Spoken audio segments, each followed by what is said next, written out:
Hare Krishna. So இப்போ Sunday youth ப்ரோக்ராமுக்கு வந்திருக்கக்கூடிய எல்லோரும் வரவேற்கிறோம்.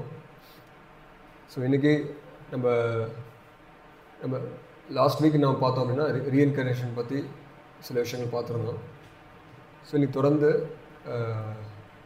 ரீஇன்கார்னேஷன் மறுபிறவி அப்படின்றதில் இன்னும் நிறைய கேள்விகள் மக்கள் கேட்டிருந்தாங்க.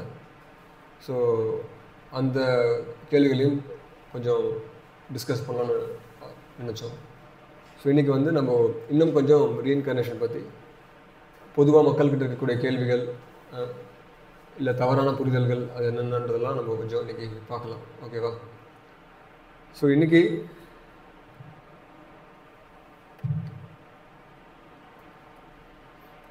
நான் சொன்ன மாதிரி மக்கள்கிட்ட இந்த மாதிரி ஏகப்பட்ட கேள்விகள் இருக்குது மறுபிறவை பற்றி. நம்ம போன தடவை கிளாஸ் முடிச்சதுக்கப்புறமா கூட நிறைய டவுட்ஸ் இருக்குதுன்னு கூட சில பேர் சொல்லியிருந்தாங்க. ஸோ அதில் இந்த மாதிரியான கேள்விகள் நிறைய பேருக்கு இன்னமும் மறுபிறவை பற்றின கேள்விகள் நிறைய இருந்துகிட்ருக்கு.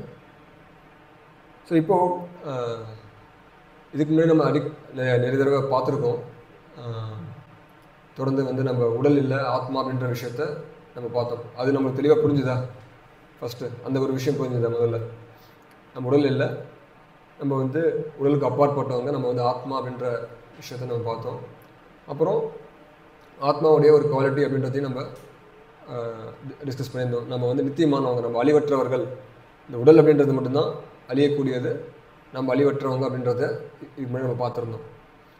ஸோ அப்போது அதுக்கப்புறம் நம்ம வந்து அழிவற்றவங்க அப்படின்றப்போ நான் வந்து அடுத்து மரணத்துக்கு பிறகு எனக்கு என்ன ஆகுது அப்படின்ற விஷயம், அதை பற்றி அதுதான் ஆக்சுவலாக ரீஇன்கார்னேஷன். மரணத்துக்கு பிறகு என்ன ஆகுது அப்படிங்கிறத பற்றி நம்ம பார்த்துருந்தோம். கிருஷ்ணர் வந்து பகவத்கீதையில் ரொம்ப எளிமையாக அதை பற்றி விளக்கியிருந்தார். ஸோ யாருக்கும் ஞாபகம் இருக்கா அந்த ஸ்லோகம் ஞாபகம்லாம் கூட எந்த உதாரணம் கொண்டு எளிமையாக விளக்கியிருந்தார்ன்றது ஞாபகம் இருக்கா இருக்காச்சும்? மறுபிறவை பற்றி உதாரணம். உடை அப்படின்றது வந்து நம்ம உடலில் ஆத்மா அப்படின்றதுக்கு உதாரணம் கொடுத்துருந்தோம். பட் நம்ம மறுபிறவி அடைஞ்சிட்ருக்கோம் அப்படின்றது ரொம்ப எளிமையாக புரிஞ்சுக்கலாம்ன்றதுக்கு நம்ம கரெக்ட். ஸோ குழந்தையிலேருந்து கரெக்ட். ஸோ நம்ம குழந்தையாக இருக்கோம். குழந்தைக்கு அப்புறம் நம்மளுக்கு வந்து சிறுவன் அப்படின்ற உடல் கிடைக்கிது. 5 வயசு ஆகுது, அப்புறம் 10 வயசு ஆகுது, இப்போ நம்மளுக்கு 20 வயசு, இளைஞன் அப்படின்ற உடலில் இருக்கும். இதுக்கப்புறம் முதுமைன்றது தவிர்க்க முடியாமல் வரதான் போகுது, மரணம் வரப்போகுது. ஸோ நம்ம என்ன பார்த்தோம்? இந்த கிருஷ்ணர் சொல்கிறார், தேஹினு அஸ்மின் யதாதேஹே கௌமாரம் யவ்வனம் ஜரா. கௌமாரம் சிறுவனாக இருக்கும், குழந்தையாக இருக்கும், சிறுவனாக இருக்கும், அப்புறம் இளைஞனாகணும், வயதாகுது. ஸோ இந்த ஒரு லைஃப்லேயே நம்ம வந்து நிறைய தடவை உடலை மாற்றியிருக்கோம் அப்படின்றத கிருஷ்ணர் வந்து பகவத்கீதையில் ரொம்ப ஆரம்பத்திலேயே 2nd சாப்டர்லேயே சொன்னார் அப்படின்றத பார்த்தோம். ஸோ மறுபிறவி அப்படின்ற தலைப்பு எடுக்கிறப்போ அப்போ அடுத்த உடல், ஓகே நான் உடல் அழிய போகிறதில்ல, நான் வந்து இப்போ ட்ரெஸ் மாற்றுற மாதிரி உடலை மாற்றிக்கிட்டே இருக்கேன். மரணத்துக்கு அப்புறம் நான் வேறு ஒரு ட்ரெஸ்ஸை போட போகிறேன், ஓகே தான். பட் மரணத்துக்கு பிறகு அந்த நான் எடுக்கக்கூடிய உடல் எந்த மாதிரி உடல்? அது மனிதனாவா இல்லை உயிரினங்கள்னு பார்க்குறப்ப நம்ம லாஸ்ட் கிளாஸ்லேயே பார்த்துருந்தோம். 84 லட்சம் வகையான உயிரினங்கள் இருக்குன்றதை பார்த்தோம். ஸ்தாவரங்கள் இருக்குது, அதாவது நீர்வாழ் உயிரினங்கள் இருக்குது, அக்வாட்டிக்ஸ் இருக்குது, அப்புறம் விலங்குகள் இருக்குது, பறவைகள் இருக்குது, பூச்சிகள் இருக்குது, இந்த மாதிரி ஏகப்பட்ட வெரைட்டிஸ் இருக்குது. ஸோ அதில் நம்ம எந்த உடல் எடுக்க போகிறோம் அப்படின்றத பற்றி இத்தனை உடல்கள் இருக்குது, இதில் நம்ம இதை வேணால் எடுக்கலாம் அப்படின்றத பற்றி நம்ம பார்த்துருந்தோம். ஸோ இப்போ இன்றைக்கி வகுப்பில் நீங்கள் பார்க்கலாம் இந்த மாதிரி ஏகப்பட்ட கேள்விகள் மக்கள்கிட்ட இருக்குது. இப்போது அடுத்து வந்து மறுபிறவி இருக்குது அப்படின்றப்ப நான் வந்து அடுத்து can other living beings like animals reincarnate in human bodies? விலங்கு உடலில் இருக்கக்கூடிய அந்த ஒரு ஜீவன், அந்த ஒரு ஆத்மா மனித உடலுக்கு வர முடியுமா? இல்லை விலங்கு வந்து இன்னொரு விலங்காக மட்டும்தான் அந்த உயிர்வாழி எடுக்க முடியுமா? அந்த கேள்வி நம்மளுக்கு இருக்கா? இப்போ மனிதனாக இருக்கும் சார், மனிதனாக இருக்கும், அடுத்த பிறகு மனிதனாக பிறக்கிறான். யார் ஒருத்தர் நாயை இறக்குறானோ இந்த அடுத்து இன்னொரு நாயை பிறக்கலாம். ஸோ அந்த மாதிரி அந்த ஸ்பீஷஸ்குள்ளேயே தான் வந்து ஆத்மா மாறிக்கிட்டே இருக்கா அப்படின்ற ஒரு கேள்வி. அடுத்து இப்போ நான் மனிதனாக இருக்கேன், இல்லை மனிதன் வந்து ஒரு வேளை விலங்காக பிறக்க முடியுமா? இது ஸ்பீஷஸ்க்குள்ளே மாறி மாறி பிறக்க முடியுமா அப்படின்ற கேள்வி நம்மளுக்கு இருக்கும். அப்படி மாறி மாறி பிறக்கிற முடியுது அப்படின்றப்ப அது வந்து எதை பொறுத்து இருக்குது, எதை பொறுத்து யார் டிசைட் பண்ணுறா, எதை பொறுத்து இதை டிசைட் பண்ணப்படுது, இந்த கேள்வி நம்மளுக்கு இருக்கும். அப்புறம் can the soul suffer eternally in hell or enjoy forever in heaven.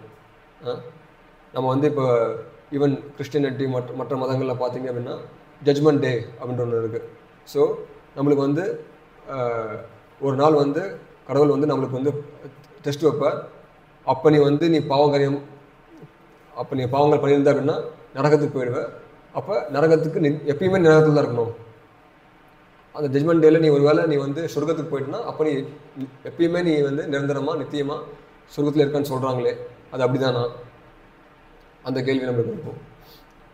அப்புறம் இப்படி மறுபிறவின்றது நம்ம அடுத்த ஒரு உடல் எடுக்க போகிறோம் அப்படின்றப்ப நான் எந்த உடலை நான் எடுக்க போகிறேன் அப்படின்றத நான் தீர்மானிக்க முடியுமா, அந்த ஒரு கேள்வி. அப்புறம் இதே உலகத்தில் மட்டும்தான் பிறக்க முடியுமா, வேறு உலகங்களில் வேறு கோள்கள் இருக்குது, எத்தனையோ கோள்கள் இருக்குது, எத்தனையோ பிரபஞ்சங்கள் இருக்குது, யூனிவர்சஸ் இருக்குது, நான் வந்து அங்கெல்லாம் பிறக்க முடியுமா. ஸோ இந்த மாதிரி அப்போது நான் பண்ணக்கூடிய செயல் தான் வந்து அடுத்த பிறவி தீர்மானிக்குதா. ஸோ அப்படின்னா கர்மாவுக்கும் மறுபிறவிக்கும் இருக்க தொடர்பு என்ன, இந்த மாதிரி கேள்விகள்லாம் கண்டிப்பாக மறுபிறவின்ற டாபிக் வரப்போ ரொம்ப இயற்கையாகவே எழக்கூடிய கேள்விகள் தான் மக்கள்கிட்ட பொதுவாக இருக்கக்கூடிய கேள்விகள். ஸோ இதுவும் நம்ம இந்த வகுப்பில் நம்ம தொடர்ந்து பார்க்கலாம்.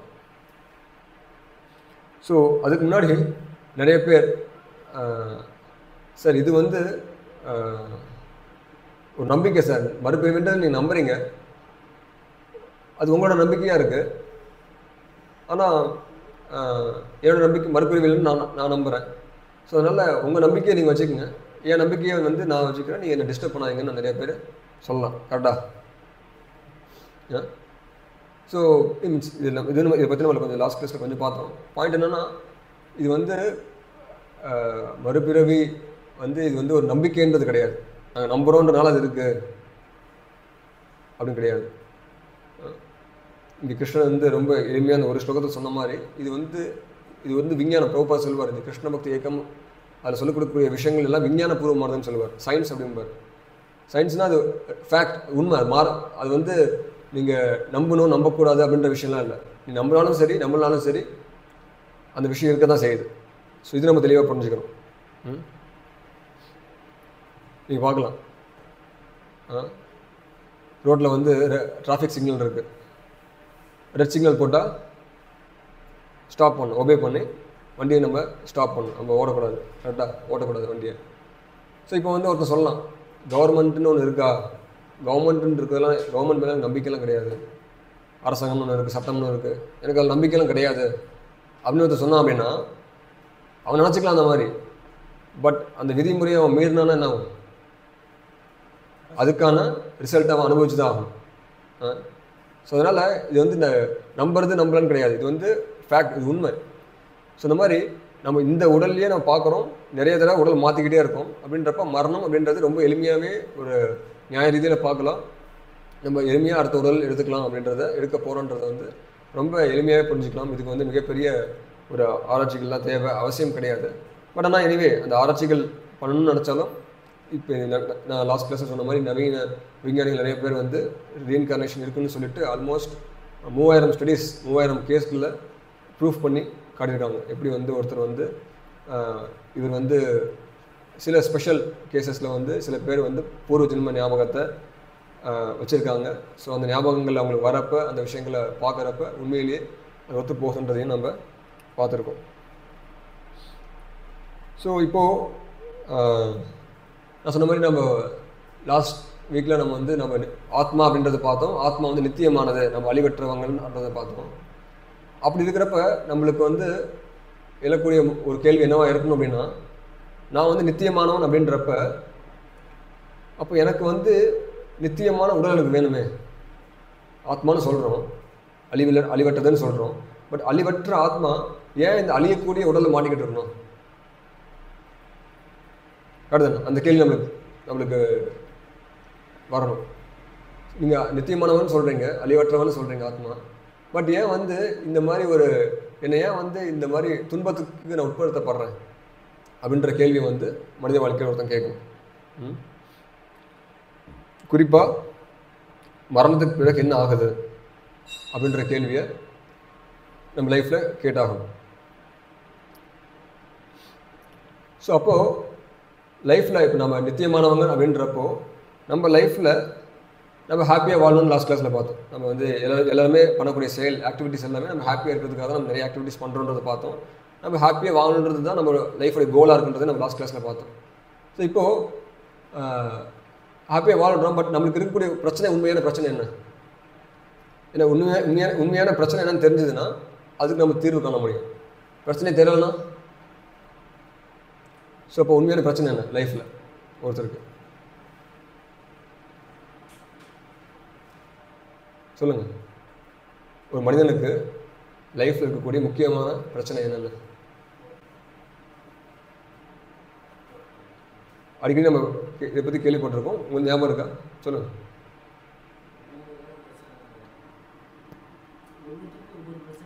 அதான் ஒவ்வொருத்தருக்கும் ஒரு பிரச்சனை இருக்குது. ஒருத்தருக்கு வந்து ஃபினான்ஷியல் ரீதியாக ஒருத்தர் பிரச்சனை இருக்கும், ஒருத்தருக்கு ஹெல்த் ரீதியான பிரச்சனை இருக்கும், ஒருத்தருக்கு வந்து வேலை கிடைக்கலான்ற பிரச்சனை இருக்கும், வேறு என்ன பிரச்சனை இருக்குது? ஒவ்வொருத்தருக்கும் ஒரு பிரச்சனை இருக்குது. பட் முக்கியமான பிரச்சனை நான் கேட்குறது மன நிம்மதி இல்லை. சரி, வேறு ரமேஷ்? மன பிரச்சனை எதனால வருது?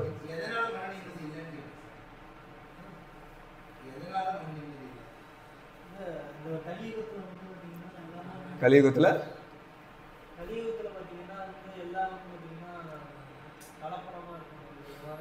கலப்படங்களாக இருக்குது.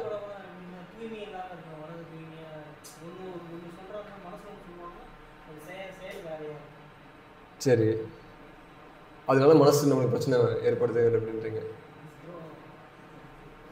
மக்கள் நேர்மையாக இல்லை, அது ஒரு பிரச்சனையாக இருக்குது. ரமேஷ், நீங்கள் என்ன பிரச்சனை? முக்கியமான பிரச்சனை? நிறைய பிரச்சனை இருக்குது, எதுன்னு சொல்கிறது தெரியல. கிஷோர், ஸோ நம்மளுக்கு இருக்கக்கூடிய நம்மக்கிட்ட ஏகப்பட்ட பிரச்சனைகள் நம்ம சொல்கிறோம். எனக்கு வந்து மனசில் வந்து பிரச்சனை இருக்குது அப்படின்னா மக்கள் நேர்மையில்லை நீங்கள் சொல்கிறீங்க. இந்த மாதிரி நிறைய பிரச்சனைகள் நம்ம அடுக்கிக்கிட்டே போகலாம். ஒவ்வொருத்தருக்கும் ஒவ்வொரு பிரச்சனைகள்னு சொல்லிட்டு நம்ம அடுக்கிக்கிட்டே போகலாம். பட் உண்மையான பிரச்சனை அப்படின்றத வந்து கிருஷ்ணர் பகவத்கீதையில் சொல்கிறார். இந்த விஷயங்களை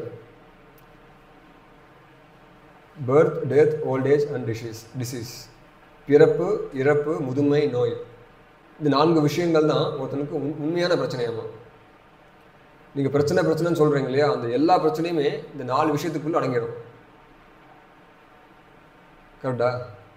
ஸோ ஒருத்தருக்கு வந்து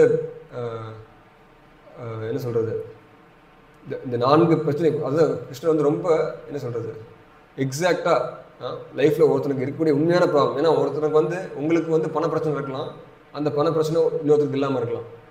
கரெக்டாக? ஸோ பிரச்சனைன்னு பார்க்குறப்பவே அது எல்லாருக்கும் பிரச்சனையாக இருக்கணும். எனக்கு பிரச்சனையாக இருக்குது சார், அந்த பிரச்சனை இவங்களுக்கு இல்லை அப்படின்னா அது உண்மையான பிரச்சனை கிடையாது. ஒரு பிரச்சனை அப்படின்னா அந்த பிரச்சனை எல்லாருக்குமே இருக்கும். அதே மாதிரி அந்த பிரச்சனையை யாரும் விரும்பவும் கூடாது. எப்பயுமே அந்த பிரச்சனை இருந்துகிட்டே இருக்குது. ஆக்சுவலி உண்மையான பிரச்சனை அப்படின்னா இதெல்லாம் தான் டெஃபினிஷன்ஸ். ஸோ மைண்ட் பிரச்சனை நீங்கள் இருக்குன்னு சொன்னீங்க, பட் இன்னொருத்தருக்கு மைண்ட் பிரச்சனை இல்லாமல் இருக்கலாம். கரெக்டாக? பட் அதனால தான் எல்லா ஜீவன்களுக்குமே உலகத்தில் இருக்கக்கூடிய உண்மையான பிரச்சனை அப்படின்னு எடுத்துக்கிட்டிங்க அப்படின்னா ஜென்ம, மிருத்யு, ஜரா, வியாதி, பிறப்பு, இறப்பு, முதுமை, நோயின்ற இந்த 4 விஷயங்கள் தான் பகவத்கீதையில் வந்து கிருஷ்ணன் வந்து உண்மையான பிரச்சனைன்னு சொல்கிறார். அப்போ உண்மையான பிரச்சனை நமக்கு தெரிஞ்சால் தானே அதை நம்ம எப்படி சால்வ் பண்ணுறதுன்னு முயற்சிக்க முடியும். எது பிரச்சனைன்னு எனக்கு தெரியலனா நான் எப்படி சால்வ் பண்ண போகிறேன்? அதனால தான் அதே பதத்தில் சொல்கிறார், இதுதான் வந்து இதை உண்மையான பிரச்சனை யார் தெரிஞ்சிருக்கானோ அவன் வந்து உண்மையான ஞானம் உள்ளவன் அப்படின்னு சொல்லிட்டு பகவத்கீதை கிருஷ்ணன் சொல்கிறார். யார் அறிவாளி அப்படின்னா உண்மையான பிரச்சனை என்னன்னு தெரிஞ்சுக்கிட்டு அதுக்கான சொல்யூஷன் கண்டுபிடிச்சி இருக்கக்கூடியவன் தான் வந்து உண்மையான அறிவாளி அப்படின்னு கிருஷ்ணன் சொல்கிறார். அதுதான் உண்மையான ஞானம் அப்படின்னு சொல்கிறார். இப்போது நான் சொன்ன மாதிரி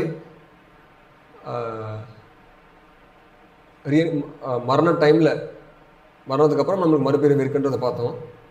இப்போ இந்த படத்தில் பார்க்குற மாதிரி அந்த ஆத்மா அப்படின்றதுக்கு வந்து 2 வகையான கவரிங்ஸ் இருக்குது. இது நம்ம ஆல்ரெடி 2-3 கிளாஸ் முன்னாடியே பார்த்துருக்கோம். ஞாபகம் இருக்கா உங்களுக்கு? இந்த மாதிரி ஆத்மான் இருக்கு. ஸோ அந்த ஆத்மாவுக்கு 2 வகையான கவரிங்ஸ் இருக்குது. ஒன்று வந்து கிராஸ் பாடி, இன்னொன்று வந்து ஷட்டில் பாடி, சூக்ஷ்ம உடல். அதுக்குள்ளே ஆத்மா இருக்குது. இப்போ மரணம் அப்படின்றது என்ன அப்படின்னா, கிராஸ் பாடி இருக்கு இல்லையா, நிலம், நீர், காற்று, ஆகாயம், நெருப்பு, அந்த பஞ்சபூதங்கள், இந்த பாடியை கைவிடுறதுக்கு பேர் தான் வந்து மரணம். ஓகேங்களா? ஸோ அப்போது ஆனால் அந்த ஆத்மா வந்து இன்னொரு உடலால் மூடப்பட்டிருக்கு. என்ன அது? ஆத்மாவை இன்னொரு உடல் மூடி இருக்கு. தெரியுதா? ஃபர்ஸ்ட் ஒரு கவரிங் பிளாக் கலரில் இருக்கா, அது வந்து கிராஸ் பாடி, நம்மளுடைய பஞ்சபூதங்களான உடல். அதுக்கப்புறம் எல்லோ கலரில் பாருங்கள் ஒரு உடல் இருக்குது, சட்டில் பாடி. சட்டில் பாடினா சூக்ஷ்ம உடல், நம்மளுக்கு கண்ணால் பார்க்க முடியாது. மனசு, புத்தி, அகங்காரம்னு அடுத்த ஒரு உடல் இருக்குது. அந்த உடலுக்குள்ளே தான் நாம் இருக்கோம். அந்த ஆத்மாவானது எதால் ஆக்கப்பட்டது அப்படின்னா, இட்டர்னிட்டி, நாலேஜ் அண்ட் பிளிஸ், சட், சித், ஆனந்த. நம்ம நித்தியமானவங்க, நம்ம எப்பயுமே அறிவு நிறைந்தவங்க, அப்புறம் ஆனந்தமானவங்கன்றது நம்ம உடல் வந்து அதாவது ஆக்கப்பட்டிருக்கு. இப்போது மரண நேரத்தில் நம்மளுடைய மனசு நம்மளை விட்டு போகாது. சூக்ஷ்ம சரீரம்னு இருக்கு இல்லையா, சில பேர் ஒரு கேள்வி கூட கேட்டிருந்தாங்க, பேய்ன்றது இருக்கா? ஸோ பேய் உடல்னு சொல்கிறாங்க இல்லையா, பேய்னா அது மீன்ஸ் அந்த மனசு, புத்தி, அகங்காரத்தால் ஆன சூக்ஷ்ம சரீரம், கண்ணால் பார்க்க முடியாது. ஸோ யாருக்கு அந்த பேய் உடல் கொடுக்கப்படுதுன்னா, யார் ஒருத்தர் வந்து இப்போ உதாரணத்துக்கு நம்மளுக்கு இந்த மெட்டீரியல் பாடி இருக்குது, இந்த பாடியை வந்து நான் வந்து லைஃப் வாழ்ந்துட்டு இருக்கேன், எனக்கு வந்து இந்த பாடி, இந்த லைஃப் எனக்கு பிடிக்கலன்னு சொல்லிட்டு சில பேர் என்ன பண்ணுறாங்க, சூசைட் பண்ணுறாங்க. யார் வந்து சூசைட் பண்ணுறானோ, நம்மளுக்கு நேச்சரால் கொடுக்கப்பட்ட இந்த உடலை வந்து நம்ம வந்து மிஸ்யூஸ் பண்ணுறோம், இந்த உடல் வேணான்னு சொல்லிட்டு நம்ம வெறுக்கிறோம் இல்லையா. ஸோ அப்போ வந்து அவனுக்கு அடுத்து வந்து இன்னொரு உடல் அவனுக்கு உடனே கிடச்சிடாது. அப்போ அவன் என்ன பண்ணுவான், அந்த ஆத்மா என்ன பண்ணும், இந்த உடலை வேணான்னு சொல்லிட்டு அவன் தற்கொலை பண்ணிக்கிறான். அடுத்து இன்னொரு உடலுக்குள்ளே போகிறதுக்கு அவனுக்கு வாய்ப்பு கொடுக்கப்படாது. கொஞ்ச நாளைக்கு என்ன பண்ணுவான்னா, இந்த சூக்ஷ்ம சரீரத்திலே சுற்றிட்டு இருப்பான். மனசு, புத்தி, அகங்காரம் அப்படின்ற அந்த உடலால் கவரப்பட்டிருக்கக்கூடிய விதத்தில் அவன் சுற்றிக்கிட்டே இருப்பான். ஸோ இதுதான் வந்து நம்ம பேய் உடல்னு சொல்லுவாங்க. ஸோ இது வந்து ஆக்சுவலி யார் வந்து தூய்மை இல்லாமல் இருக்காங்களோ, யாரோட மனசு தூய்மை இல்லாமல் இருக்கோ, ஸோ அந்த நபர்களை என்ன சொல்கிறது, இந்த பேய் அட்டாக் பண்ணுன்னு தான் சொல்கிறாங்க இல்லையா. ஸோ அதெல்லாம் வந்து அந்த மாதிரி தான் இருக்குது. ஸோ அதனால் இப்போ ஆத்மா வந்து மரணம் அப்படின்றது வந்து வெறும்னே அவுட்டர் பாடி, கிராஸ் பாடியை மட்டும்தான் விடுறது. அப்போது மரணத்துக்கு பிறகு அந்த ஆத்மா வந்து அடுத்த உடல்கள் எப்படி சார் போகுது அப்படின்னா, இந்த மைண்ட், இன்டெலிஜென்ஸ், ஈகோன்னு இருக்கு இல்லையா, மனசு, புத்தி, அகங்காரம்னு இருக்கு இல்லையா, இந்த உடல் தான் வந்து ஆத்மா வந்து அடுத்த ஒரு உடலுக்குள்ளே, அடுத்த ஒரு கர்ப்பத்துக்குள்ளே கொண்டு போகுது. ஸோ பகவத்கீதையில் வந்து கிருஷ்ணர் சொல்கிறார், ஷரீரம் யத் அவாப்னோதி, the living entity in the material world carries his different conceptions of life from one body to another. ஒரு எக்ஸாம்பிள் சொல்கிறார் பாருங்கள், as the air carries aromas. So திடீர்னு இப்போது நடந்து வரீங்க, கீழே வந்து ஒரு கார்டன் இருக்குன்னு வைங்களேன், கார்டன் கிராஸ் பண்ணி வரீங்க அப்படின்னா, இப்போது உதாரணத்துக்கு ஒரு ரோஸ் கார்டன் இருக்குது, அதை கிராஸ் பண்ணி வரீங்கன்னா திடீர்னு பார்த்தா ஒரு ரோஸ் ஸ்மெல் இருக்கும், நல்ல ஒரு ரோஸ் ஸ்மெல் வரும். ஸோ அந்த ஃப்ராக்ரன்ஸை நீங்கள் பார்க்க முடியாது. பட் அந்த பூவில் இருக்க ஃப்ராக்ரன்ஸ் வந்து நீங்கள் எப்படி நுகர முடியுது? ஸோ கிருஷ்ணன் சொல்கிற மாதிரி தான், த ஏர் கேரிஸ் த அரோமா. காற்று வந்து எப்படி அந்த பூவில் இருக்கக்கூடிய, அந்த பூக்களில் இருக்கக்கூடிய அந்த ஸ்மெல்லை, அந்த ஃப்ராக்ரன்ஸை கேரி பண்ணுதோ, காற்று எப்படி கேரி பண்ணுதோ, அதே மாதிரி இந்த ஆத்மாவை, நம்முடைய மனசு, புத்தி, அகங்காரம், அதுதான் நம்மளை கேரி பண்ணிட்டு போகுது. ஸோ அப்போ மரண நேரத்தில் நம்ம எந்த மைண்ட் செட்டில் நம்ம இருக்கோமோ, எந்த மனநிலையில் நம்ம இருக்கோமோ, அதை பொறுத்து தான் நம்மளுக்கு நெக்ஸ்ட் லைஃப் தீர்மானிக்கப்படுது. பகவத்கீதை கிருஷ்ணன் இதையும் சொல்கிறார், எம் வாபிஸ் மரண்பாவம் திஜத்தந்தே கலேவரம். மரண நேரத்தில் நீ எதை நினைக்கிறியோ, நீ அதை பொறுத்து உனக்கு அடுத்த உடல் அமைக்கப்படுது அப்படின்னு சொல்கிறார். ஸோ இந்த காலத்தில் அந்த மனநிலை அப்படின்றது தான் ரொம்ப ரொம்ப முக்கியம் அப்படின்னு பார்த்தோம், கரெக்டாக. ஸோ அந்த மனசை வச்சுட்டு மக்கள் இப்போ சரியாக வாழ்கிறாங்கன்னா கிடையாது. மக்கள்கிட்ட இருக்கக்கூடிய முக்கியமான நீங்கள் இந்த ஸ்லைடில் நீங்கள் பார்க்கலாம். The whole world is in misconception. தவறான புரிதலோட மக்கள் வாழ்ந்துட்டு இருக்காங்க. தவறான மென்டாலிட்டியில் வாழ்ந்துட்டு இருக்காங்க. அது என்ன மென்டாலிட்டி அப்படின்னா, misidentifying our self with this body. நம்மளை வந்து இந்த உடலோடு அடையாளப்படுத்திக்கிறது. எப்படிலாம் நீங்கள் பார்க்கலாம். First family. நான் வந்து இந்த குடும்பத்தை சார்ந்தவன், நான் இந்த கம்யூனிட்டி சார்ந்தவன் அப்படின்னு சொல்லிட்டு நம்ம ஐடென்டிஃபை பண்ணிக்கிறோம். கரெக்டாக? அதே மாதிரி நான் வந்து இந்த கண்ட்ரியை சார்ந்தவன்.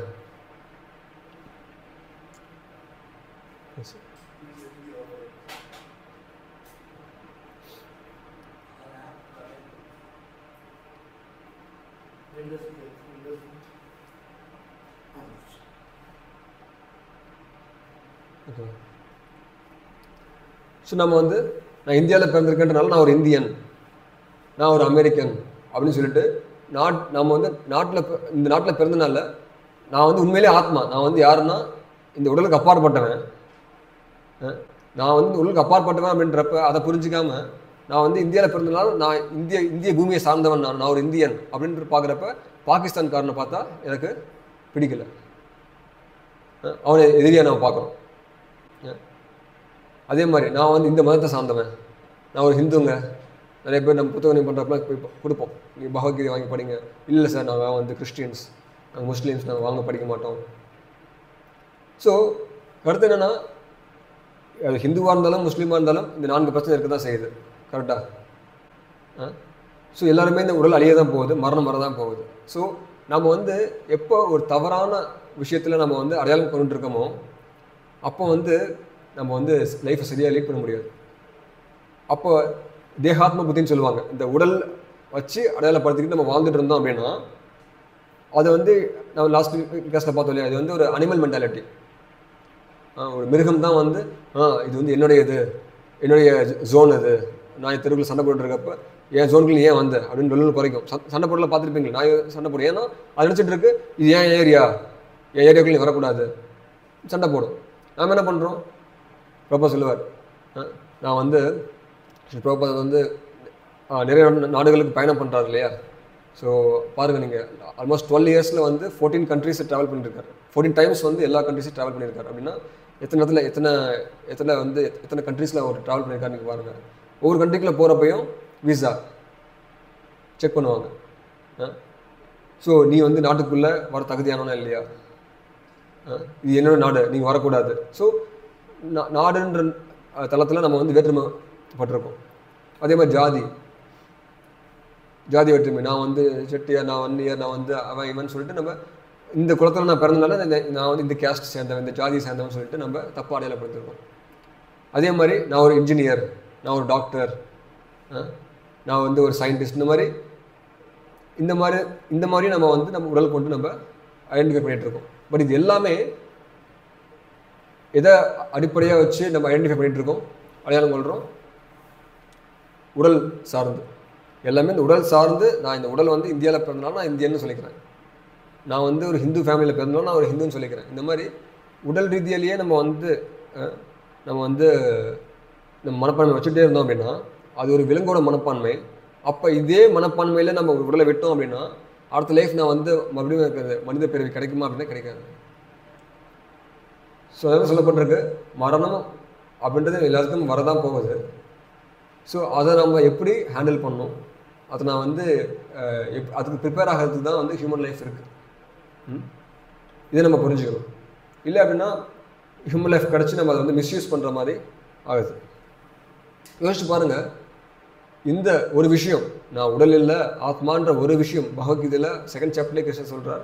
இந்த ஒரே ஒரு சின்ன விஷயத்தை மட்டும் பிரபுபாதர் அடிக்கடி சொல்லுவார். பிரபுபாதர் இதுதான் வந்து ஆன்மீக பகவத்கீதை டீச்சிங்ஸில் ஏபிசிடி அப்படிம்பார். பகவத்கீதையில் கற்றுக்கிறதில்ல, அதோடைய ஏபிசிடி. இப்போ இங்கிலீஷ் லாங்குவேஜில் ஏபிசிடினா இட்ஸ் அ பேசிக். அதே மாதிரி ஆன்மீக வாழ்க்கையில் பகவத்கீதையில் இருக்கக்கூடிய பேசிக் அப்படின்னா ஏபிசிடி தான்.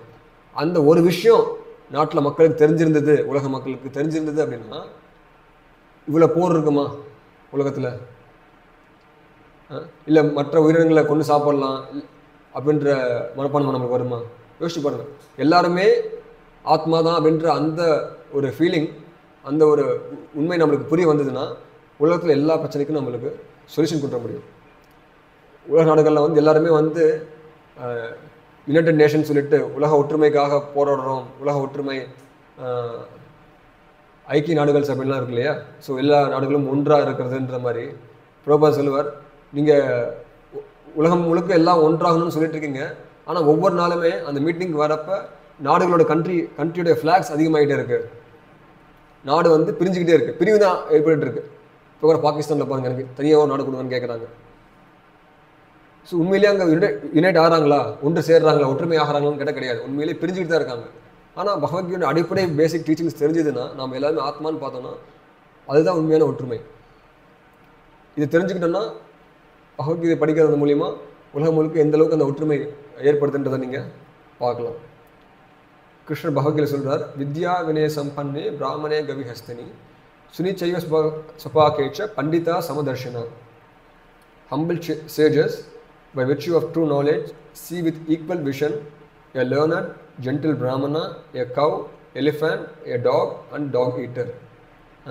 ஒரு கற்றறிந்தவன், உண்மையிலேயே கற்றறிந்தவன் அப்படின்னா யார் அப்படின்னா, யார் ஒருத்தன் வந்து உண்மையாகவே ஞானம் கொண்டவன் அப்படின்னா யார் அவன்? அவன் வந்து இந்த மாதிரி கற்றறிந்த பிராமணன் இருக்கலாம், விலங்குகள் இருக்குது, பசுக்கள் இருக்குது, யானை இருக்குது, நாயை திங்கிறவன், எல்லாத்தையும் சமமாக பார்க்குறது. எல்லாத்தையும் சமமாக பார்க்குறது அப்படின்னா எல்லாத்துக்குள்ளேயும் அந்த ஆத்மா, ஒரே ஆத்மா தான் இருக்குது. எல்லாரும் ஆத்மா அப்படின்ற அந்த தளத்தில் பார்க்குறது தான் உண்மையான படித்தவனுக்கான அழகு. பட் இந்த காலத்தில் படித்தவர்கள், கற்றறிந்தவர்கள் அப்படின்னு சொல்லிட்டு எத்தனையோ பேர் என்ன பண்ணுறாங்க, அதை வச்சு அவங்க வந்து தன் அடையாளம் கொண்டுக்கிட்டு மற்றவங்களை தாழ்த்தி பார்க்குறதா இருக்கட்டும், நடத்துறதா இருக்கட்டும் உலகத்தில் போயிட்டு இருக்கு. ஸோ இது வந்து நம்மளுக்கு மக்களுக்கு அடிப்படையாக நம்மளுக்கு தெரியணும்.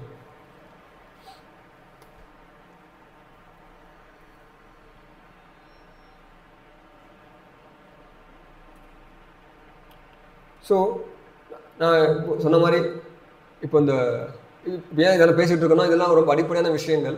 அந்த ஆத்மா பற்றின அடிப்படை விஷயங்கள் தெரிஞ்சிருந்ததுன்னா அடுத்தது மறுபிறவியில் வந்து எப்படி விஷயங்கள் வந்து எப்படி வந்து அது செயல்பட்டு இருக்குன்றதை நம்ம எளிமையாக புரிஞ்சுக்கலான்றதுக்காக இந்த ஒரு அடிப்படை விஷயங்களை நம்ம பேசிகிட்டு இருக்கோம். இன்னும் மக்கள்கிட்ட இருக்கக்கூடிய இன்னும் ஒரு தவறான கருத்துக்கள் மறுபிறவியை பார்த்து அப்படின்னா நிறைய பேர் சொல்லுவாங்க, கேள்விப்பட்டிருங்களா, 7 பிறவி தான் இருக்குது, ஒருத்தனுக்கு வந்து 7 பிறவி இருக்குன்னு சொல்லிட்டு சொல்லுவாங்க. பட் அதுவும் உண்மை கிடையாது. பகவத்கீதையும் கிருஷ்ணர் சொல்கிற பகனாம் ஜென்மனாம் அந்தே அந்த விஷயத்த சொல்கிறார். அப்புறமேட்டு கோடிக்கணக்கான பிறவிகளுக்கு முன்னாடி நான் வந்து நீயும் இருந்த அர்ஜுனா, நான் இதே உபதேசங்களில் நான் வந்து சூரியதேவனுக்கு பேசினேன்னு சொல்கிறார். ஸோ இப்போ அந்த ஆத்மா அப்படின்றது வந்து உண்மையிலே நம்மளுக்கு வந்து 7 பிறவி தான் இருக்குது அப்படின்னா, உதாரணத்துக்கு இப்போ 7 பிறவி தான் இருக்குன்னா நான் எதுக்கு வந்து நல்ல விஷயங்கள் கற்றுக்கிறதுக்கு நான் எஃபோர்ட் பண்ணணும்? 7 பிறவிக்கு அப்புறம் என்ன ஆகுது? சில பேர் சொல்கிறாங்க 7 பிறவிக்கு அப்புறம் நம்ம கடவுள்கிட்ட போயிடுறோம் அப்படின்னு சொல்கிறாங்க. ஸோ எனிவே நான் கடவுள்கிட்ட தான் போக போகிறேன் அப்படின்னா நான் எதுக்கு வந்து சில விதிமுறைகள் கடைபிடிச்சிட்டு நான் இருக்கணும்? நீங்களே லாஜிக்கலாகவே நீங்கள் யோசிச்சு பார்க்கலாம்.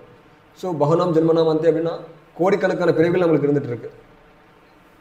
கிருஷ்ணர் சொல்கிறார், கோடிக்கணக்கான பிறவிகளுக்கு அப்புறம் தான் ஒருத்தன் வந்து ஞானத்தை தேடி வரான். நம்ம அதில் ஞானத்தை தேடுறதுலேயே அந்த மாதிரி ஞானத்தை தேடிட்டு இருக்கிறதுல கோடிக்கணக்கான பேர் இருப்பாங்க இல்லையா, அதில் ஒருத்தன் தான் உண்மையிலேயே உள்ளதை உள்ளபடி புரிஞ்சுக்கிறாங்களாம்.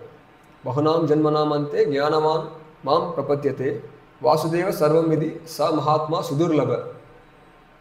சுதுர்லப அப்படின்னா துர்லபம் அப்படின்னா ரொம்ப அரிதானது, சுதுர்லப அப்படின்னா ரொம்ப ரொம்ப அரிதானதாமா. பகவான் கிருஷ்ணர் தான் எல்லாமே அப்படின்றது புரிஞ்சுக்கிறது அப்படின்றது வந்து ரொம்ப ரொம்ப அரிதான விஷயம் அப்படின்னு சொல்லிட்டு கிருஷ்ணர் சொல்கிறார். ஸோ பாயிண்ட் என்னன்னா, நம்மளுக்கு வந்து 7 பிறவி தான், இத்தனை பிறவி தான் கிடையாது. நம்ம வந்து பக்குவத்தை அடையிற வரைக்கும் நம்ம திரும்பி திரும்பி பிறக்கிறோம் இறக்குறோம். இந்த பிறப்பு இறப்பு முதுமை நோயின்ற இந்த சக்கரம் வந்து சுற்றிக்கிட்டே தான் இருக்குது.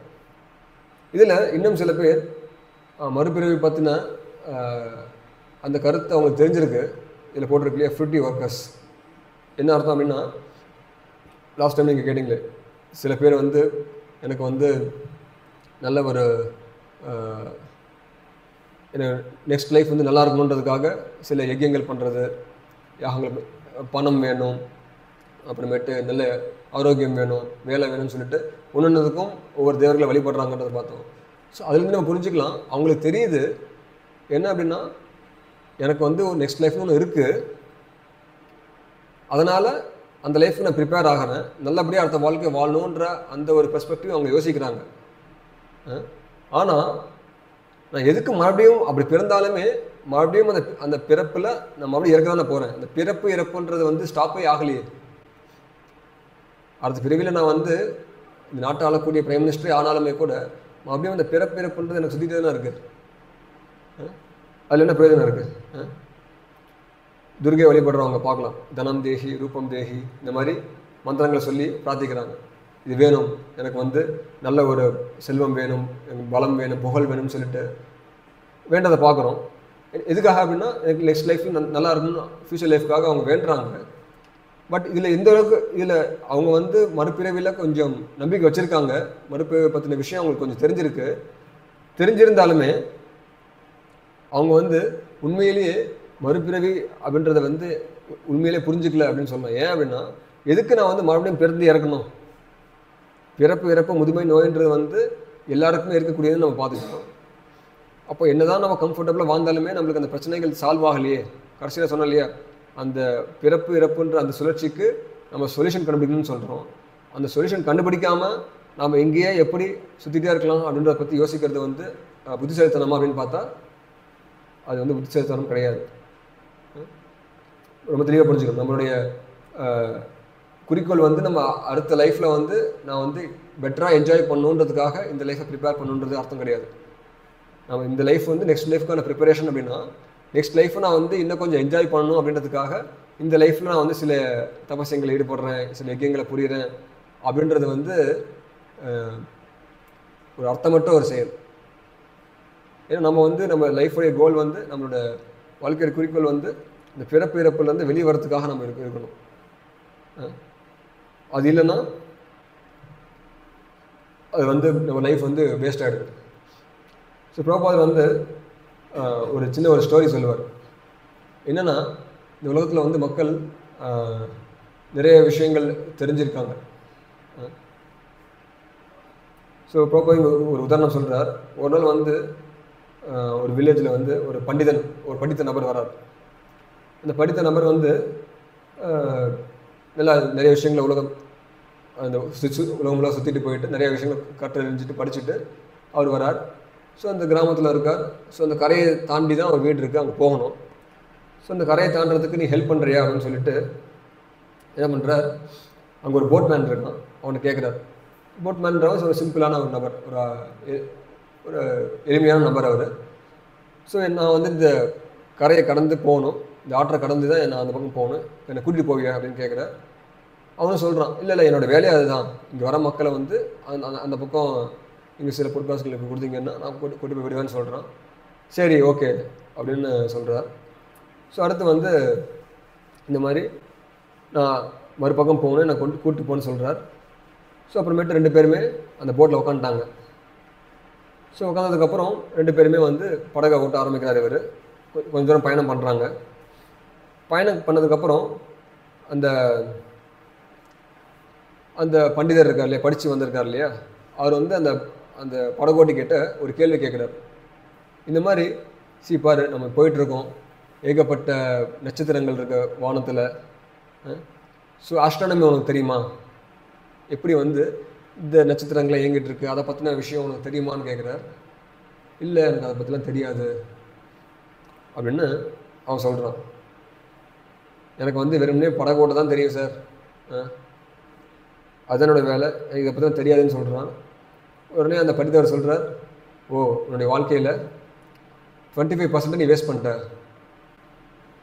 எப்படி வந்து இந்த வானியல் பற்றி ஒரு விஷயம் உனக்கு தெரியலையா, அதனால் வந்து நீ 25% வேஸ்ட் பண்ணிட்டேன்னு சொல்கிறார். அப்புறம் அதே மாதிரி கொஞ்சம் தூரம் பயணம் பண்ணிட்டே போகிறாங்க. உனக்கு வந்து இப்போ வந்து காற்றுடைய வேகம், அது எப்படி வந்து சூழலே மாறுது, இந்த விஷயங்கள்லாம் உனக்கு தெரியுமா, இதை பற்றி நீ படிச்சிருக்கியா அப்படின்னு கேட்குறார். இல்லை எனக்கு அதை பற்றிலாம் நான் படிக்கல, நான் வெறும்னே படகோட்டி தானே, நான் ஏழை, எனக்கு என்ன தெரியும், அதை பற்றி எனக்கு தெரியாதுன்னு சொல்கிறான். சொன்னதுக்கப்புறம் ஓ உன் லைஃப்பில் வந்து நீ 50% நீ வேஸ்ட் பண்ணிட்ட அப்படின்னு சொல்கிறார். அடுத்து இவன் நீ வந்து இந்த எந்த மாதிரி காற்றடிச்சு எப்படி மேகங்கள் உருவாகுது இதை பற்றின கணக்கெல்லாம் போடுறதுக்கு பெரிய படிப்பு இருக்குது, அதை பற்றியா உனக்கு தெரியுமா அப்படின்னு கேட்குறாரு. எனக்கு இதுவும் தெரியாது சார் அப்படின்னு சொல்கிறார். ஸோ அப்படின்னா நீ வந்து உன் வாழ்க்கையில் 75% வேஸ்ட் பண்ணிட்ட அப்படின்னு சொல்கிறார். அப்புறம் திடீர்னு பார்த்தா இந்த மாதிரி ஒரு புயல் வருது. திடீர்னு பார்த்தா மேகங்கள்லாம் வேகமாக, காற்று வேகமாக பலமாக அடிக்குது, மேகங்கள்லாம் வருது, மழை பெய்கிற மாதிரி இருக்குது, சூறாவளி புயல் வர மாதிரி இருக்குது. ஸோ அப்போ கேட்குறாரு, உங்களுக்கு நீச்சல் அடிக்க தெரியுமா சார் அப்படின்னு கேட்குறாரு. ஸோ எனக்கு தெரியாது, நீச்சல் அடிக்க தெரியாதுன்னு சொல்லிட்டு அந்த படித்தவர் சொல்கிறார், நீச்சல் தெரியாதா அப்படின்னா நீ உன் வாழ்க்கையே நீ வேஸ்ட் பண்ணிட்ட, நீ இப்போ சாக போகிற, எனக்கு நீச்சல் தெரியும், நான் தப்பிச்சு அவர் போயிடுறார். ஸோ பாயிண்ட் என்னென்னா, ஸோ நம்ம வந்து வாழ்க்கையில் மக்கள் வந்து நிறைய விஷயங்கள் கற்றுக்குறாங்க, தெரிஞ்சுக்க முயற்சி பண்ணுறாங்க. எத்தனையோ விஷயங்கள் தெரிஞ்சுக்கிட்டாலுமே கூட நான் சொன்ன வாழ்க்கையினுடைய அடிப்படை பிரச்சனை என்னன்னு தெரிஞ்சுக்கிட்டு அதுக்கான சொல்யூஷன் கண்டுபிடிக்கிறதுக்கு அவங்க முயற்சிக்கலை அப்படின்னா அவங்க என்ன தான் படிச்சிருந்தாலும், எவ்வளோ பெரிய நபராக இருந்தாலும் அது வந்து எதுவுமே ஒரு பிரயோஜனமற்று போயிடுது. இந்த பிறப்பிலேருந்து நம்ம எப்படி தப்பிக்கலாம் அப்படின்றத பற்றி நம்மளுக்கு வாழ்க்கையில் தெரியல அப்படின்னா ஸோ நம்மளுடைய வாழ்க்கையை நம்ம வீணடிச்சது தான் அர்த்தம். ஸோ நம்ம லைஃப் வந்து சொன்ன மாதிரி இதை பற்றி, இந்த மறுபிறவை பற்றி நான் லாஸ்ட் கிளாஸ் சொன்ன மாதிரி இப்போ இருக்கக்கூடிய சயின்டிஃபிக் ஏகப்பட்ட சயின்டிஸ்ட் வந்து ரிசர்ச் பண்ணி நிறைய டாக்குமெண்ட்ரிஸ் சப்மிட் பண்ணியிருக்காங்க, ரீஇன்கார்னேஷன் இருக்குது அப்படின்றத பற்றி. சாஸ்திரங்களையுமே வந்து பார்த்திங்கன்னா நிறைய இடங்களில் இந்த மறுபிறவை பற்றின உதாரணங்களோட நிறைய நம்மளுக்கு உபதேசிக்கும்படி நிறைய புராணங்களில் விளக்கப்பட்டிருக்கு, நிறைய கதைகள் கொடுக்கப்பட்டிருக்கு. ஸோ நம்ம லைஃப்பில் வந்து நம்ம இதை தெரிஞ்சுக்கிறதுக்கு நம்ம முயற்சிக்கணும். ஸோ இதில் வந்து நான் சொன்னேன் இல்லையா, ஆரம்பத்தில் அந்த நிறைய கேள்விகள் இருந்தது மக்கள்கிட்ட, வந்து மறுபிறவை பற்றின சம்மந்தமான நிறைய கேள்விகள் இருந்ததுன்னு நம்ம பார்த்தோம். ஸோ இப்போது அதில் வந்து நம்ம ஆரம்பத்தில் பார்த்தோம் இல்லையா, நம்ம வந்து அடுத்து ஒரு விலங்காக இருக்கிறவங்க மனிதனாக பிறக்கலாமா, இல்லை மனிதனாக இருக்கிறவங்க வந்து விலங்காக போயிடலாமா அப்படின்ற கேள்விகளுக்கெல்லாம் பார்த்திங்கன்னா அதுக்கான ஆன்சர் எளிமையாக நம்ம பார்த்தோம். எப்போ ஒருத்தன் வந்து நாம் வந்து உடல் ரீதியில் வாழ்ந்துட்டுருக்கோம் அப்படின்னா, உடல் தளத்தில் வாழ்ந்துட்டுருக்கோம் அப்படின்னா அது வந்து ஒரு மிருகத்துக்கு சமமானதுன்னு பார்த்தோம். மிருகம் செய்யக்கூடிய அதே சாப்பாடு, தூங்குறது, இனப்பெருக்கம், தற்காப்புன்ற 4 செயல்கள் மட்டுமே செஞ்சிட்ருக்கோம்னா அது விலங்குகள் மனப்பான்மையில் நம்ம இருக்கிறோம். உடலில் வந்து அடையாளம் கொண்டு நம்ம வாழ்ந்துட்டுருக்கோம் அப்படின்னா உடல் ரீதியாக வாழ்கிறோன்னு பார்த்தோம். ஸோ அது வந்து ஒரு மிருக வாழ்க்கை அப்படின்றப்ப அடுத்து பிறவியில் அவன் வந்து மிருகமாக பிறக்கலான்றதை பார்த்தோம். ஸோ இப்போது இன்னொன்று சொன்னோம் இல்லையா, மரண டைமில் நம்ம மைண்ட் வந்து எதை பொறுத்து எதை நினச்சிட்ருக்கோ அதை பொறுத்து நெக்ஸ்ட் லைஃப் இருக்குன்னு சொன்னோம். அப்போ அந்த மைண்டு நீங்கள் யோசிக்கலாம், சார் அப்படின்னா லைஃப் லாங் வாழ்க்கை முழுக்க நான் வந்து எனக்கு பிடிச்ச விஷயம் நான் பண்ணிகிட்டே இருக்கேன், மரண டைமில் வந்து கிருஷ்ணன் சொல்கிறார், நீ வந்து என்னை பற்றி யோசிச்சேன்னா நீ என்கிட்ட வந்துடு, வைகுண்டத்தில் கவலை இல்லாமல் நீ இருக்கலாம்னு சொல்கிறார். அப்போ நான் மரண நேரத்தில் நான் வந்து கிருஷ்ணன் நினச்சிட்டு நான் போயிடுறேன் அப்படின்னு நம்ம சொல்லலாம். பட் ஆனால் லைஃப் லாங்கான லைஃப் ஃபுல்லாக நம்ம வந்து எதை நம்ம வந்து செய்துட்ருக்கோமோ அந்த செயலை பொறுத்து தான் மரண டைமில் நம்மளுக்கு அந்த திங்கிங் தான் வரும். கரெக்டாக? ஸோ இதுக்கு வந்து சாஸ்திரங்களை வந்து பரத மகாராஜனுடைய ஒரு உதாரணம் கொடுக்கப்பட்டிருக்கு. ஸோ அந்த கதை கேள்விப்பட்டிருக்கீங்களா? பரத மன்னர், இந்த நாட்டை ஆழ்ந்த பரத மகாராஜர் மானா பிறப்பார், கேள்விப்பட்டிருக்கீங்களா? ஸோ நாட்டை ஆழ்ந்த ராஜாவாக இருக்கார், லைஃப்பில் வந்து நல்ல ஒரு என்ன சொல்கிறது ஒரு ராஜாவாகவே அவர் வாழ்ந்துட்டுருக்கார். ஆனால் வந்து கடைசியில் வந்து இந்த மாதிரி ராஜாங்கம் வேணான்னு சொல்லிட்டு துறவரம் எடுத்துகிட்டு காட்டுக்கு போயிடுறார். காட்டில் வந்து துறவரம் எடுத்துகிட்டு வாழ்ந்துட்டுருக்கார். யோசிச்சு பாருங்க, நாட்டையே அந்த ராஜா, அவருக்கு அவ்வளோ மதிப்பு, செல்வாக்கு, புகழ் எல்லாமே இருக்குது. அது எல்லாத்தையுமே விட்டுட்டு போகிறதுங்கிறது வந்து ரொம்ப ரொம்ப சிரமமான விஷயம், ரொம்ப ஈஸியான விஷயம் கிடையாது. இப்போது எத்தனை கோடீஸ்வரர்கள் வந்து எனக்கு எதுவுமே வேணாம் அப்படின்னு சொல்லிட்டு சன்னியாசம் எடுத்துகிட்டு காட்டுக்கு போகிறத நம்ம பார்க்குறோம். எத்தனை செலிப்ரிட்டிஸ் எனக்கு இந்த வேலையை வேணாம், இல்லை எத்தனை பொலிட்டீஷியன்ஸ், அரசியல்வாதிகள், ஓகே நான் வந்து மக்களுக்கு செய்ய வேண்டியதெல்லாம் என் லைஃப்பில் பண்ண வேண்டியது பண்ணிட்டேன், இதுக்கப்புறம் ஆன்மீக வாழ்க்கையில் நான் முன்னேறதுக்காக நான் வந்து எல்லாத்தையும் விட்டுட்டு நான் போய் காட்டுக்கு போயிட்டு லைஃபோடைய கோலுக்காக நான் வந்து காட்டுக்கு போகிறேன், சன்னியாசம் எடுத்துக்கிறேன்னு சொல்லிட்டு எத்தனை பேர் போகிறாங்க. ஏன்னா கஷ்டம். ஒருத்தருடைய பேர் புகழை விட்டு கொடுக்கறது, செல்வத்தை விட்டு கொடுக்கறது, ராஜாங்கத்தை விட்டு கொடுக்குறதுன்ற மனப்பான்மையில் ரொம்ப ஈஸியாக வந்துடாது. ஆனால் இது எல்லாத்தையுமே ரொம்ப ஈஸியாக ரொம்ப எளிமையாக அந்த பரத மகாராஜர் வந்து விட்டுட்டு போகிறார். இந்த நாட்டுக்கே பாரத வருஷம் அப்படின்ற பேர் பாரத நாடு ஏன் வந்ததுன்னா அந்த பரத மன்னர் ஆண்டனால தான் இன்னமும் அந்த பேர் இருந்துகிட்டு இருக்கு எத்தனை ஆயிரக்கணக்கான வருஷத்துக்கு அப்புறமும். அப்படிப்பட்ட ராஜா அவர் என்ன பண்ணுறார், காட்டில் போயிட்டு தவங்கள் ஈடுபட்டுருக்கார், தியானத்தில் ஈடுபட்டுருக்கார். அப்போ என்ன ஆகுதுன்னா ஒரு நாள் ஒரு மான்குட்டி, ஒரு மான் இருக்குது, அந்த மான் வந்து ஒரு குட்டி போட அந்த சுச்சுவேஷனில் இருக்குது. அந்த ஒரு சுச்சுவேஷனில் இருக்கிறப்போ திடீர்னு பார்த்தா ஒரு சிங்கத்துடைய கர்ஜனை அது கேட்குது. கேட்ட உடனே ரொம்ப பயம் வந்துடுது அந்த மானுக்கு. அந்த பயத்தில் வந்து அந்த மான் குட்டி போட்டுடுது. குட்டி போட்டுட்டு அப்புறம் அப்படியே ஆற்றங்கரை பக்கம் போகிறப்ப அது வந்து இறந்து போயிடுது. ஸோ பரத மகாராஜர் வந்து அந்த மான் இப்போ புதுசாக பிறந்த மான் அது வந்து பார்த்திங்கன்னா இப்போது தாயும் மானும் இறந்து போச்சு.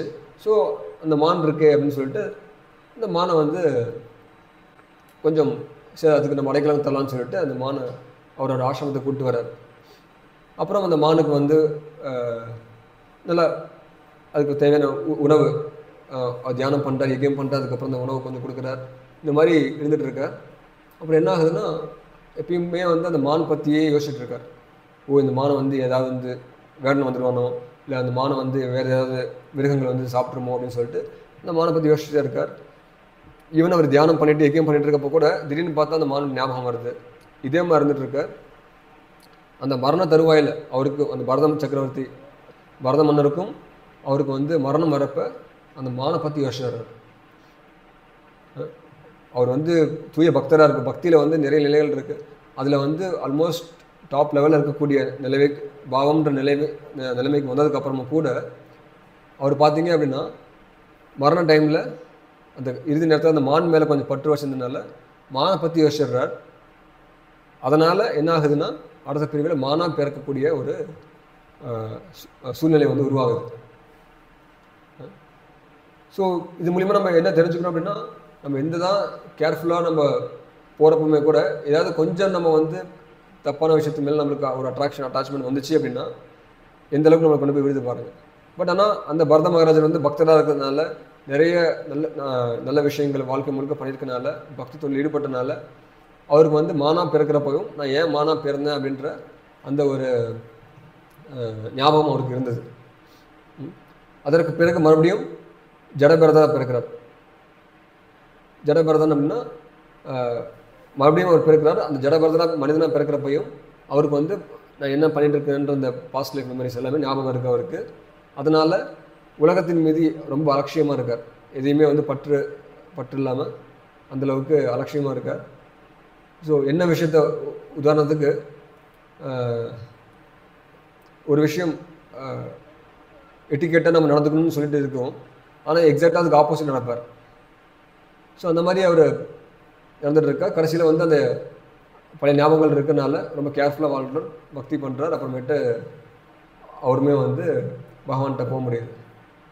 ஸோ அதான் ரொம்ப முக்கியமான விஷயம் என்னன்னா நம்ம லைஃப்பில் வந்து எந்தளவுக்கு கேர்ஃபுல்லாக இருக்கணுன்றதுக்கு ஒரு எக்ஸாம்பிளாக இந்த ஸ்டோரியிலேருந்து நம்ம தெரிஞ்சுக்கலாம். அப்புறம் இன்னொரு விஷயம், இன்னொரு கதையில் பார்த்தீங்கன்னா சித்திரகேது அப்படின்னு சொல்லிட்டு ஒரு மகாராஜா, சித்திரகேதுன்ற ஒரு ராஜா வந்து பார்த்தீங்க அப்படின்னா அவருக்கு வந்து அவரும் ராஜாவாக இருக்கார். ராஜாவுக்கு ஆயிரக்கணக்கான ராணிகள்லாம் இருக்காங்க. ஆனால் ஆயிரக்கணக்கான ராணிகளாக இருந்தாலுமே கூட எந்த ராணிகளுமே அந்த குழந்தையை கொடுக்கக்கூடிய அந்த ஒரு தன்மை இல்லாமல் இருக்காங்க. ஸோ அதனால் வந்து அந்த ராஜாவுக்கு கொஞ்சம் வருத்தம் இருக்குது. யோசிச்சு பாருங்கள், மிகப்பெரிய ராஜாவாக இருக்கார், அந்த ராஜாவுக்கு ஆயிரக்கணக்கான மனைவிகள் இருக்காங்க, பட் ஒருத்தரால் கூட குழந்தை எடுக்கக்கூடிய சக்தி இல்லாமல் இருக்காங்கன்றப்போ அந்தளவுக்கு வருத்தத்தில் இருக்கார். ஸோ அந்த டைமில் வந்து அங்கீர ரிஷி அந்த இடத்துக்கு வரார், ஒரு ரிஷி. ஸோ அவர் வந்துட்டு ஏன் நீ வந்து மிகப்பெரிய ராஜாவாக இருக்க, உன்னுடைய ராஜ்யத்தில் மக்கள் எல்லாமே சந்தோஷமாக வாழ்கிறாங்க, இருந்தாலுமே நீ வந்து கவலையோடு இருக்கிய ஏன் அப்படின்ற கேள்வி கேட்குறார்.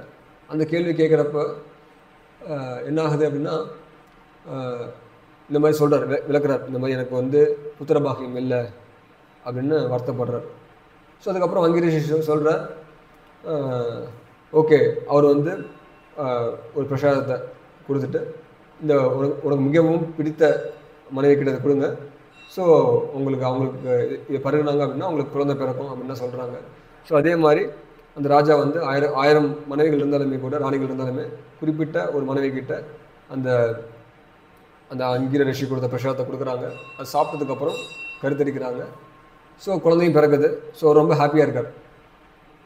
ரொம்ப வருஷமாக குழந்தையே இல்லாமல் இருந்தது, இப்போ வந்து குழந்தை பாக்கியம் கிடச்சிருச்சு அப்படின்றப்ப அவர் ரொம்ப ஹாப்பியாக ஃபீல் பண்ணுறார். ஸோ அந்த மீன்ஸ் குழந்தை பிறந்துச்சுன்னு ரொம்ப ஹாப்பியாக ஃபுல்லாக செலிப்ரேட் பண்ணுறார். கொஞ்சம் நாள் போகுது, நாள் போக என்ன ஆகுதுன்னா, குறிப்பாக ஆயிரக்கணக்கான மனைவிகள் இருந்தாங்கன்னு சொன்னாலே, 1000 ராணிகள் இருந்தாங்க. ஆனால் எந்த ராணி வந்து அந்த குழந்தையை ஈண்டெடுத்தாங்களோ அவங்க மேலே ஸ்பெஷலாக அட்டென்ஷன் அங்கே ராஜாவுக்கு போகுது, அந்த குழந்தை மேலேயும் அந்த ராணி மேலேயும் அந்த அட்டென்ஷன் போகுது.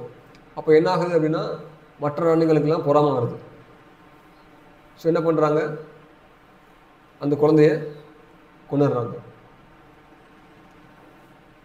ஸோ அந்த குழந்தைய கொண்டவுடனே அவனுக்கு வந்து மிக ரொம்ப இன்னும் பாருங்கள், குழந்தை தேவையான சந்தோஷம் கிடச்சிச்சு, அப்புறம் கொண்டதுக்கப்புறம் அந்த பிரிவு தாங்க முடியாமல் கதை எழுதுறார், ரொம்ப சோகமாக இருக்கார். ஸோ இப்போ அந்த இடத்துக்கு வந்து இப்போது அங்கீர ரிஷி மற்றும் நாரத முனிவர் 2 பேருமே வராங்க. வந்ததுக்கப்புறம் அந்த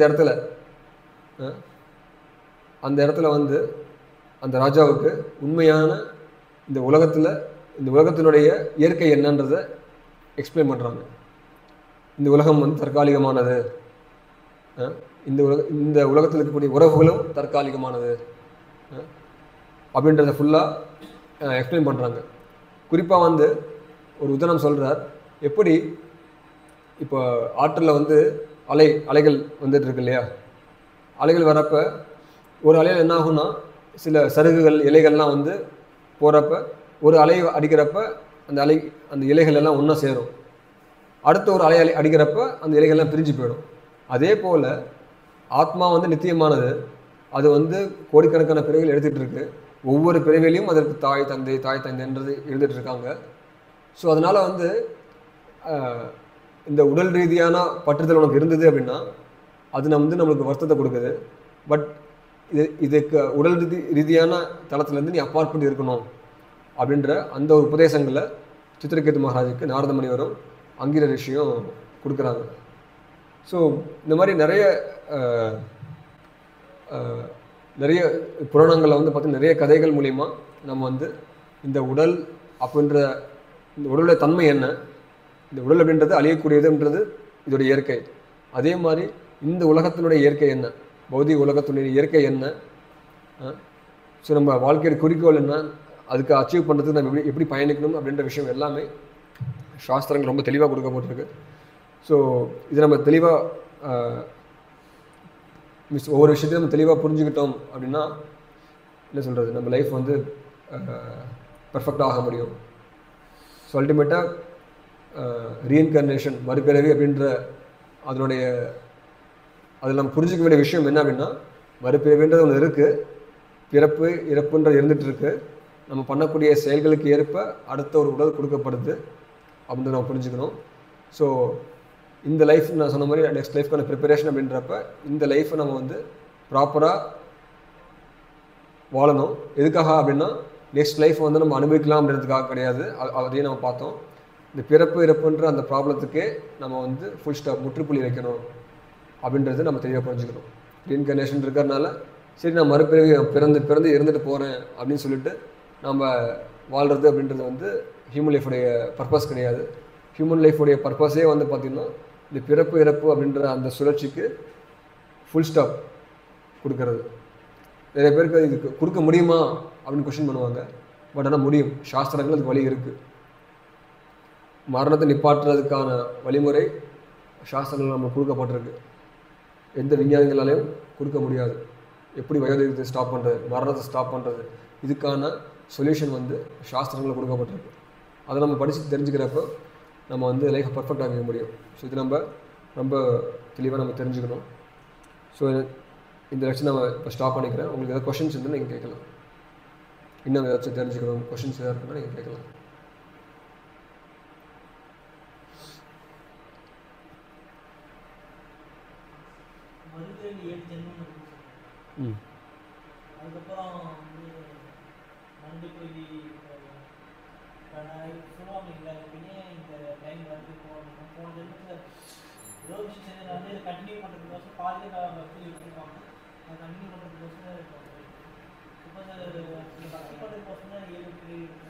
இல்லை 7 பிறவின்றது இருக்கான்னு கொஸ்டின் மாதிரி தானே போட்டிருந்தேன்.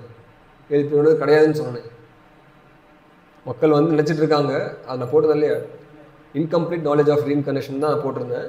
அதுக்கு கீழே தான் வந்து மக்கள் நினச்சிட்டு இருக்காங்க ஒன்லி 7 பர்த்ஸ்ன்னு போட்டு நான் கொஸ்டின் மார்க் போட்டிருந்தேன். பாயிண்ட் என்னன்னா 7 நிறைய பேர் நினைக்கிறாங்க 7 பிறவி தான் இருக்குதுன்னு நினச்சிட்டு இருக்காங்க. ஆனால் அது கிடையாது. ஸோ அதுதான் நான் சொன்னேன் பகுநாம் ஜென்மநாம் மந்தி அப்படின்னா, பகுநாம்னா கோடிக்கணக்கான பிறவிகள். 7 பிறவி தான் கிடையாது. பிறப்பு இறப்பு நீ வந்து நீ பண்ணக்கூடிய ஆக்ஷன் அதுக்கான ரியாக்ஷன் அப்படின்னு சொல்லிட்டு உனக்கு பாடி சேஞ்ச் ஆகிட்டே இருக்குது. எப்போ நீங்கள் வந்து நான் சொல்லுவேன் அந்த ஆக்ஷன் ரியாக்ஷன் அப்படின்ற அந்த கான்செப்ட்லேருந்து நீங்கள் வந்து வெளியே வரீங்களோ, நீங்கள் எப்போ நீங்கள் வந்து செய்யக்கூடிய ஆக்ஷனுக்கு எந்த ரியாக்ஷனும் இல்லாமல் இருக்கோ, அது வந்து குட் ரிசல்ட்டும் கொடுக்காது, பேட் ரிசல்ட்டும் கொடுக்காது. அந்த மாதிரியான ஆக்டிவிட்டி அதுக்கு பேர் தான் பக்தி தொண்டுன்னு சொல்லுவாங்க. ஸோ அந்த செயலை நீங்கள் செய்கிறப்ப தான் நீங்கள் வந்து அந்த பிறப்பு இறப்புலேருந்து வெளியே வர முடியும். இல்லை அப்படின்னா அந்த பிறப்பு இறப்புன்னு சுற்றிட்டு இருக்கிறது வந்து 7 பர்த்தில் ஸ்டாப் ஆகுமான்னு கேட்டால் கிடையாது, ஸ்டாப் ஆகாது. 7 பிறவின்றது உண்மை கிடையாது. 7 கோடி பிறவி இல்லை, அன்லிமிட்டெட்.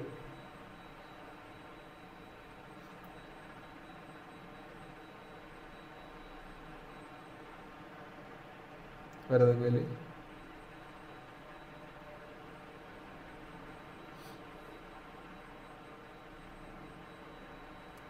ओके, हरे कृष्ण। श्री प्रभुपाद की जय।